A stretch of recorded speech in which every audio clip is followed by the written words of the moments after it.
ठाणे शहरातील प्रभाग क्रमांक 11 मधून भाजपाच्या वतीने 4ही उमेदवारांना अधिकृत तिकीट देण्यात आले। यामध्ये मागील टर्ममधील माजी नगरसेवक कृष्णा पाटील यांच्या पत्नी नंदा पाटील यांनी आपला उमेदवारी अर्ज दाखल केला आहे। उमेदवारी अर्ज दाखल करताना भाजपाचे पदाधिकारी, स्थानिक कार्यकर्ते, समर्थन मोठ्या संख्येने येथे उपस्थित होते।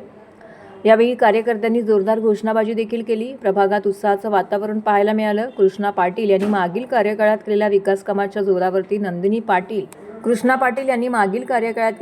कामाच्या जोरावरती नंदा पाटील यांच्या उमेदवारीला नागरिकांचा चांगला प्रतिसाद मिळत असल्याचं भाजपच्या पदाधिकाऱ्यांनी सांगितलंय।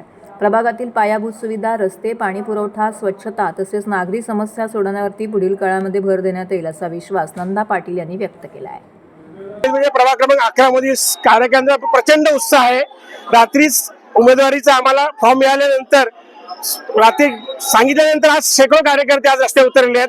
आज वर्किंग डे असताना सुधारी शेकडो कार्यकर्त्यांचा पाठिंबा बघितल्यानंतर खरोखरच आम्हाला एकदम अभिमान वाटतो आमच्या कार्यकर्त्यांचा। ह्या कार्यकर्त्यांच्या जीवावरच आम्ही 100% विजयी मिळू।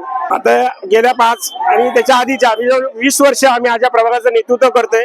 नक्कीच त्या कामाची पोस्ट होती देऊनच पक्षाने नक्की विचार केलेला आहे आणि तो जो विचार केलेला आहे त्याचा आम्ही विश्वासाला तडा जाऊ देणार नाही आणि चांगल्या मताधिकारी निवडून येऊन चांगल्या पद्धतीने अजूनही जोमाने काम करू। पॅनल मध्ये कोण कोण उमेदवार आहेत?